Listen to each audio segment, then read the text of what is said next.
I'm going to be showing you how I ended up with this, but started out with this weird looking thing. So we all have a bit of sci-fi, don't we? Well, I don't have much sci-fi in my portfolio, and I think it's because a lot of the sci-fi that exists in the industry is a little bit samey. It's a little bit polished and a bit halo, so I've avoided the whole sci-fi genre until this project. And I really wanted to get into sci-fi and do it my way, or to my taste, which is a bit more of the industrial side. So what I'm going to do in this video is go through my process, beginning with medium, show a few speed sculpts there, and then show you maybe the Blender file and how I went from medium to ZBrush. And I think that's about it. There's a few other little bits and pieces, but let's get started. So this is how it began, really, the mood board or the reference board. There was a movie that I was inspired by called Blood Machines. You can see those stills here. I wanted to have like a sexy female cyborg in there somewhere, and a mech. And this was a big inspiration. I liked the angle. I wanted to have this big mech and looking up at it. And I really loved the textures here, and the organic shapes and the lighting, the top-down lighting. I was trying to get that sort of industrial, cold, pale lighting coming down through a hole in the roof or something. And a few other pieces that were inspirational, just to get that level of metal rust and grit and all that good stuff. And so yeah, so the first phase I wanted to get out of the way was to figure out what the mech was doing. So let us dive in to the speed sculpt of the first initial idea. Sorry, tell a lie, this is the first sculpt, but I didn't actually catch the first part of this. The final sculpt is from the beginning. So I just wanted to record this bit as I was making it. I thought I may as well just document this bit, even though it's not the final idea. I ended up wanting to go with something a little bit more organic. It's important when you're like creating your own portfolio piece to come up with an initial brief and stick to it. I've been guilty of this in the past. I've noticed that it makes you weaker as a designer. What you'll do is you'll say, okay, I want these things and I want these elements, and then it changes as you go along, and you go, oh, actually this looks cool. Before you know it, you've kind of got away from your brief, and you think, well, it doesn't matter, does it, because I've got away from my brief, but it looks cool. But then you get a real job and you can't do that. So it's good practice. So in Medium, I'm just there's loads of like stamp tools that it comes with. It comes with a lot, but you can add your own, which is incredible. I don't know how many of you out there use Medium or are curious about it. I reckon some of you out there perhaps have been curious about it. It is I always complain about 3D software, but Medium is like the underdog. I feel like it has shortcomings, but it's not being updated, so you kind of have to forgive it. So it can do an awful lot that regular 3D software can't. I probably couldn't do this in regular 3D software. It would take so long. And as a concept artist, you know, you don't have to produce something that is immaculately clean topology. So we can get away with something that just looks right. So, like I say, you can bring in 3D models and turn them into brush stamps. But it also has a hell of a lot by default, which is great because, you know, a lot of apps, or 3D software and things like that, they don't really come with much by standard. So this one already does. But like I say, you can just add your own. You do have to be careful with the models that you bring in. If they are low poly, they will, like they'll rasterize, voxelize, I guess. And then they can turn ugly, so that you have to make sure that the models are like airtight, high poly, clean meshes. And that's the only downside. So yeah, they've got all kinds of mechanical pieces and you just click around, and there's nothing quite like having the full three-dimensionality of space to click around in. The downside of that is, of course, you really struggle to create perfect right angles. It can do it. There are assisted features to make you be able to you know, draw straight lines and work on a grid, but ultimately if your brush is a square shape and it's not perfectly aligned, then you can be drawing in right angles, but the cube shape will be skewed, so you'll never truly be able to get precision.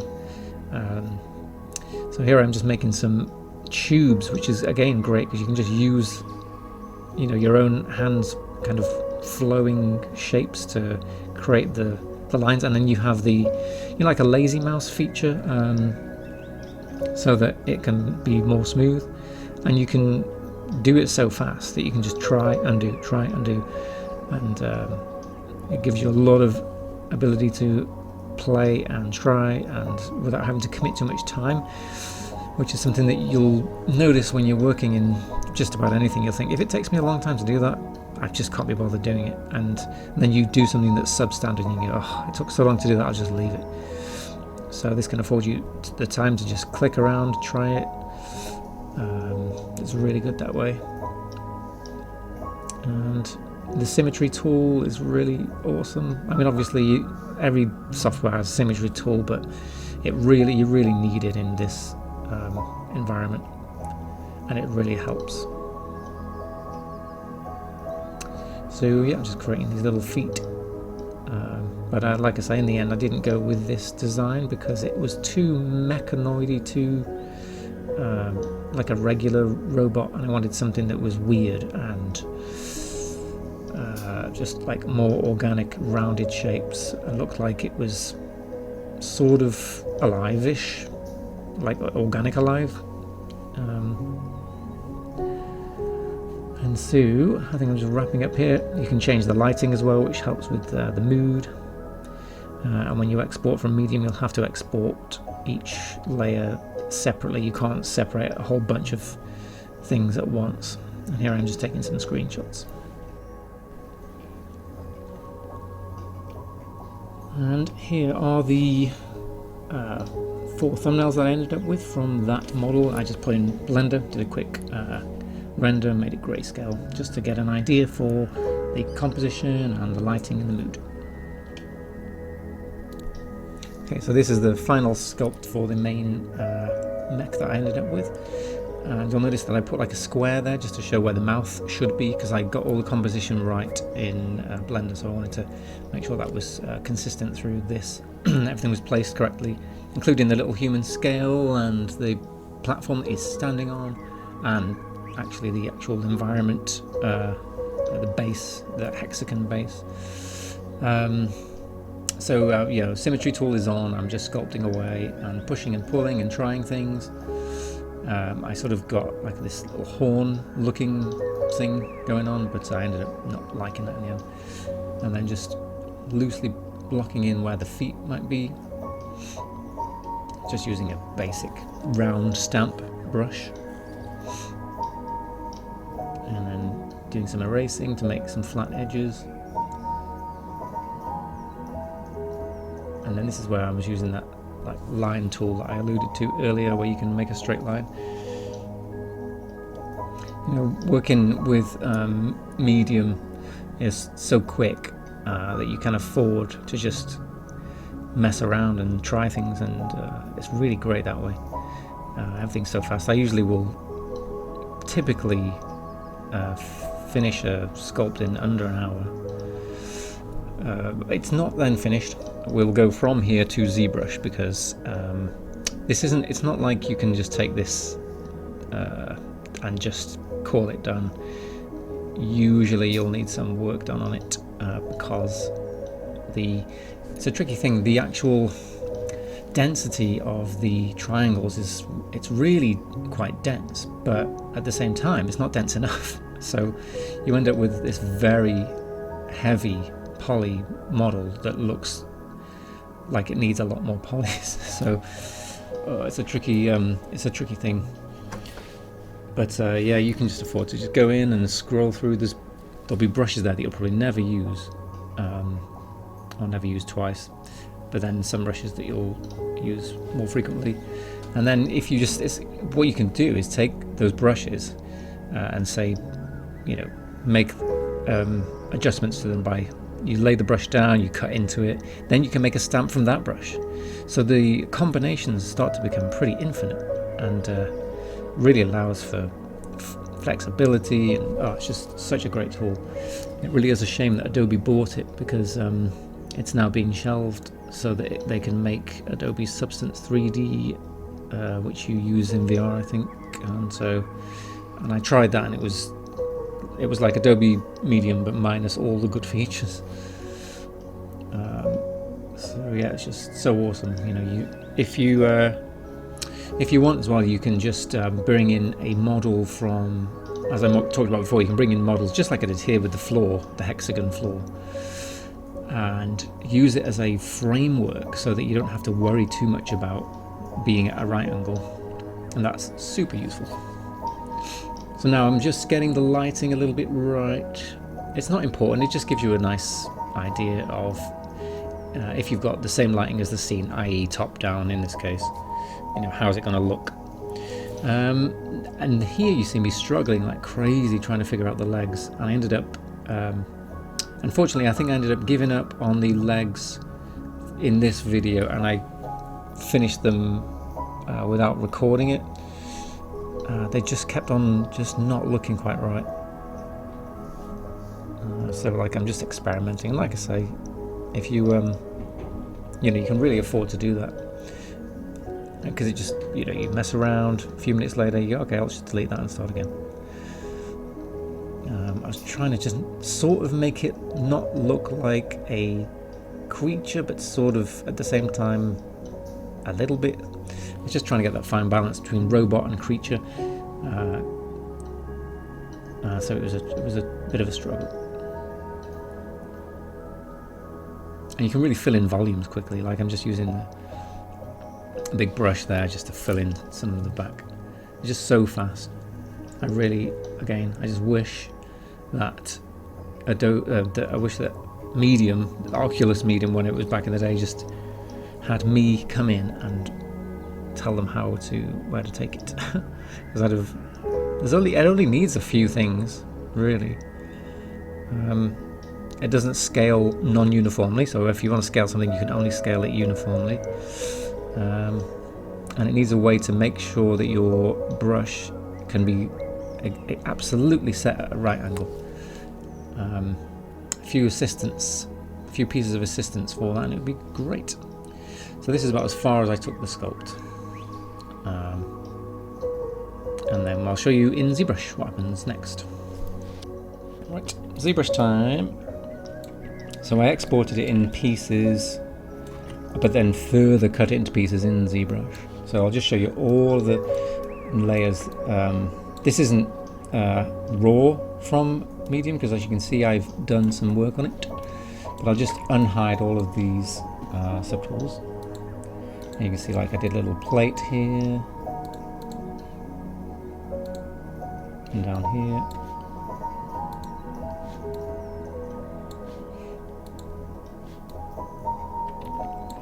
So I think that was its own layer in Medium. Very important to create different layers in Medium, because otherwise it is all going to come out as one blob and you will not be able to pick it apart easily. So like I think that was another layer in Medium. So as you can see, it's a lot easier for me to manipulate that now that it's separate. That was another layer in Medium.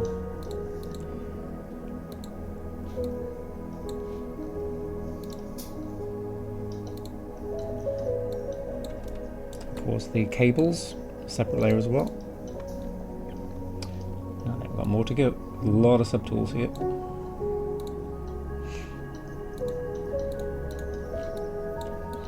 This was quite a cool part. I liked the these sort of fins on the top.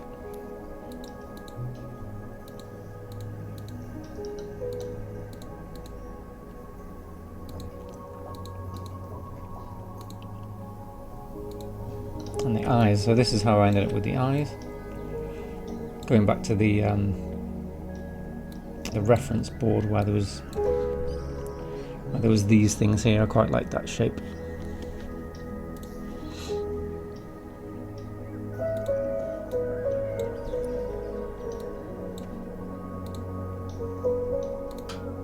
And this is the legs that I ended up with. Again, this has been ZBrushed.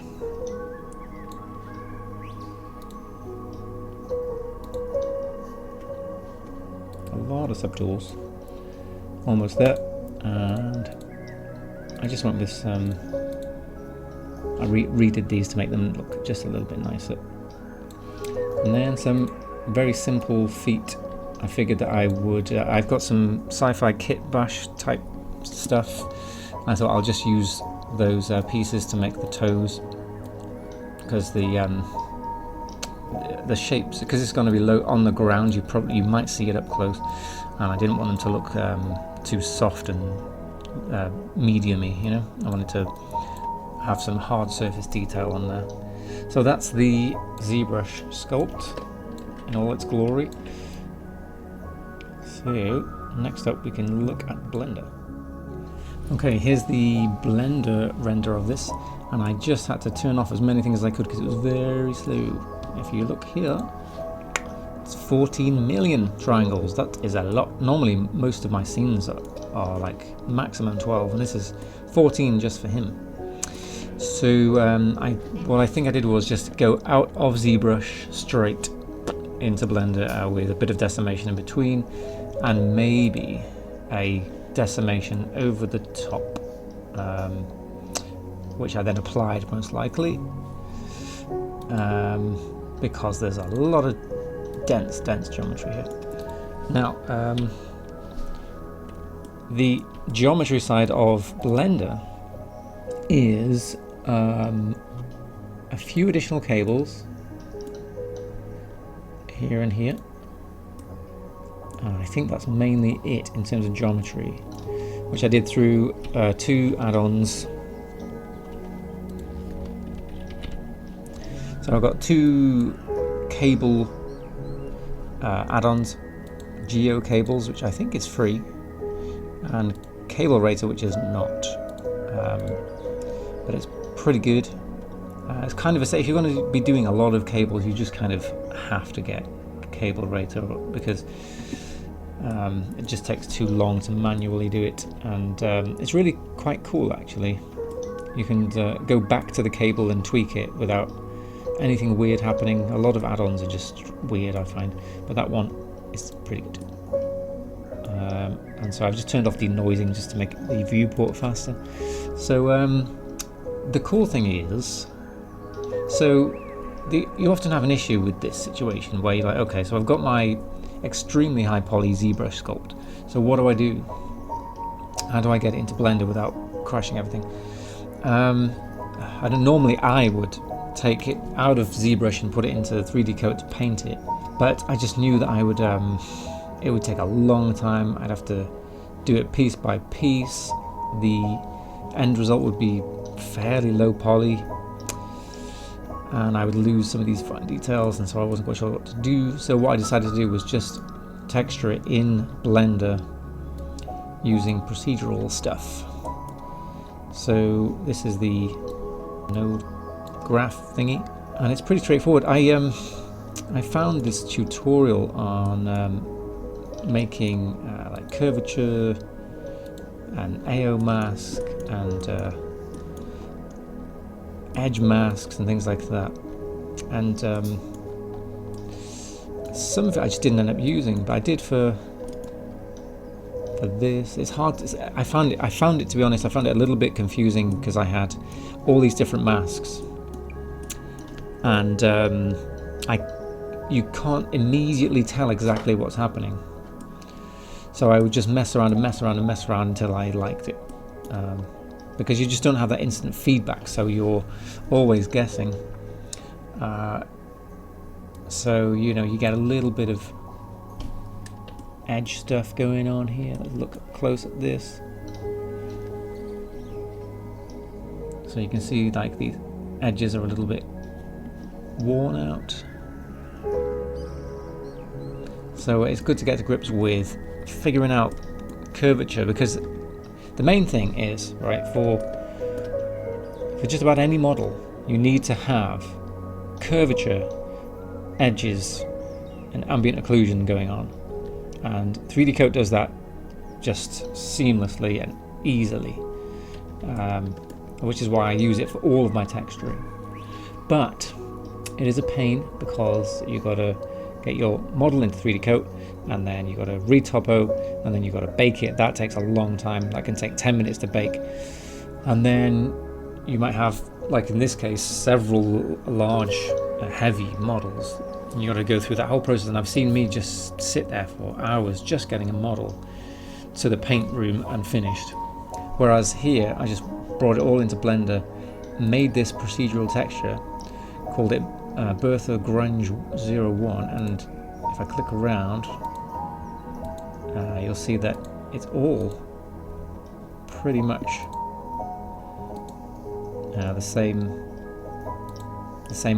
thing. So you make it once, you apply it to everything that's the same, roughly the same texture, and you're away. So it was very efficient, and you're not bringing in like this. If this was 3D Coat, it would have been several 2K textures. As it stands, it's just this one, which I think is 2K, no, 3. It's 3K for that, and then this is 1K. A normal map here for the rusted finish. That's 1K, and here is the ambient occlusion mask, which I'm using a texture in there. I don't even think it's necessary, to be honest.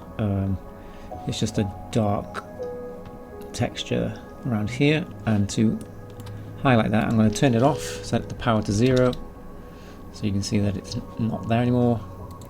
Set it to 3, so you can see it's there. And if I take this color off here, you'll see in green everything that is utilizing ambient occlusion. And I don't know, inside this group node is all this stuff that I don't understand, but the guy who made the tutorial did it. So I don't ask any questions. So overall, this is quite an efficient workflow, really-ish, considering all of the crazy steps that I could have taken. You got the sketching medium, that's a couple of hours maybe. You've got the ZBrush cleanup, that might be a day. Then exporting it as it is, bringing it in, playing with this texture. Now, here's the thing, you know, if you set this texture up, you've got it for life. So it's not difficult to imagine that, you know, you could put this texture in your assets and then drag it on, and then that's it. It's fairly straightforward, and it's better than having to go, because now I can tweak it all in real time, which is awesome because of these nodes, and I don't have to go, oh, I need to go back into 3D Coat and tweak it and re-export the textures and re-import the textures and all that kind of stuff. So where possible, and it's not always possible, but where possible, if you can get away with having Blender nodes as opposed to trying to texture it in an external program, that would be advisable. Okay, so that's the Mech guy, and here's the main feature. So let's look at the rest of the scene.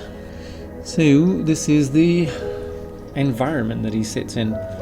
It is difficult to get this to come across on video or screen cap because it is really slow, especially because I am recording, so it's gonna slow down even more. But essentially Can we go down here without it slowing down? Okay, this isn't too bad. Let's make this smaller. That'll help. Okay. So this here is a lot of collection instances that have been duplicated around a like the central axis. There's two. So I would have made the master one. So can you see here? If I move that, they all move. So there's aspects of this and this. See, they're all like instanced. Okay, well, I just tried to turn on the Eevee render and it just hung for 20 minutes and then I just end tasked it because it's just dead. I'm not quite sure why. Maybe there's just too many textures or something. Too many big textures. A lot of polys. So I just thought I'd show you in the this viewport here with some random colours on, so you can just see what's happening. So there's a bit of kit bashing going on.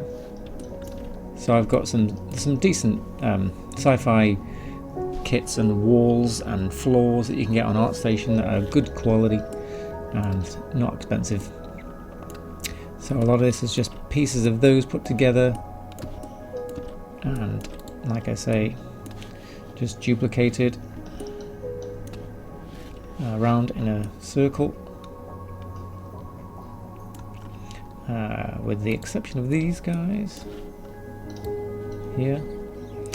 This was the initial shape was modeled in Blender and then exported into 3D Coat, where I pushed and pulled to get some nice stamp shapes in there.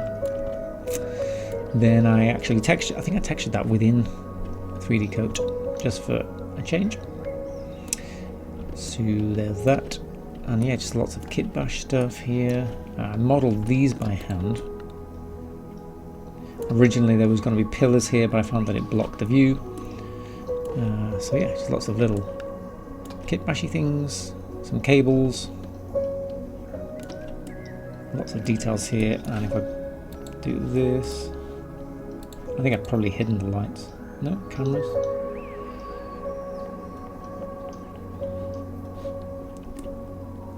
So there's like lots of lights coming in through the ceiling, big area light and some HDRI, and then we have the main characters.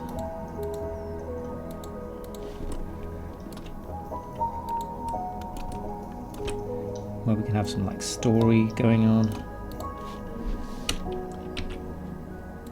I gave him two capes that I made in Marvelous Designer. So like a pretty regular looking cape here. It wasn't too interesting. So I got this one. And he's just, I didn't put much effort into him because I knew that he would always be seen just like at a distance from behind. And this was also made in 3D Coat. I wonder if we can show this in Eevee. No, that's not too bad. So yeah, it's a little bit of a closer look at that guy.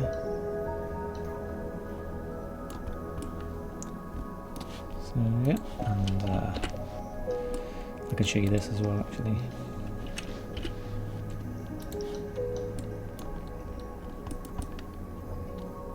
So yeah, the power of 3D Coat is still definitely 3D Coat. Yeah, because we've got PBR texture flow here, workflow here.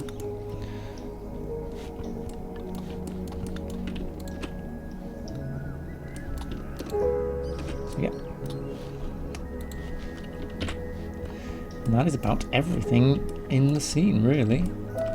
So she was done with Daz. You can pose this model. So there she's posable. Did the mask in 3D Coat. The boots in 3D Coat, which are quite cool, but you just don't really see them. Never really designed a boot before. And the glove things. And then in another scene I designed a sort of armoured bra. And I have another video which shows how I made that.